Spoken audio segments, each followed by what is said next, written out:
Welcome to BRK pan India movies. బాలీవుడ్లోకి నట వారసుల వెలువ కొనసాగుతూనే ఉంది. షారుఖ్ ఖాన్ కుమార్తె సుహాసనా ఖాన్, సంజయ్ కపూర్ కుమార్తె సానియా కపూర్, ఇప్పుడు రవీనా టండన్ కుమార్తె రాషా తాడాని, అజయ్ దేవగన్ మేనల్లుడు అమిన్ దేవగన్ బాలీవుడ్లోకి పరిచయం అవుతున్నారు. ఇప్పుడు ఇదే జాబితాలో కిలాడి అక్షయ్ కుమార్ మేనకోడలు కూడా చేరింది. ఇటీవల తన మేనకోడలు సిమర్ భాటియా బాలీవుడ్ అరంగేట్రం గురించి అక్షయ ఉద్విగ్నంగా మాట్లాడాడు. అక్షయ సోదరి అల్కా భాటియా కుమార్తె సిమర్ ప్రఖ్యాత దర్శకుడు శ్రీరామ్ రఘువాన్ దర్శకత్వం వహించిన 21 చిత్రంలో తొలిసారిగా నటిస్తుంది. భారీ అంచనాలున్న ఈ ప్రాజెక్టులో అమితాబ్ బచ్చన్ మనవడు అగస్త్యానంద సరసన సిమార్ నటిస్తుంది. మేనకోడలు సిమార్ భాటియా బాలీవుడ్ అరంగేట్రంపై వచ్చిన ఓ దినపత్రిక క్లిప్ని షేర్ చేస్తూ అక్షయ్ కుమార్ భావోద్వేగానికి గురయ్యారు. తన ఇన్స్టాలో సిమర్ ఫోటోను కూడా షేర్ చేశాడు.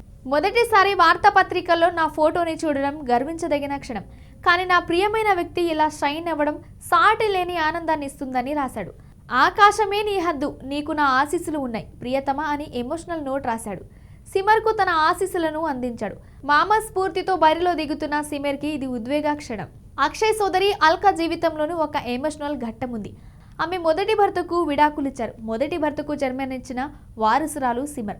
విడాకుల తర్వాత అల్కా 2012లో వ్యాపారవేత్త సురేంద్ర హీరానందనిని వివాహం చేసుకుంది. సిమర్ ఇప్పుడు కథానాయికగా తొలి అడుగులు వేస్తుంది. 21తో తొలి ప్రయత్నం ఎలా ఉంటుందో వేచి చూడాలి.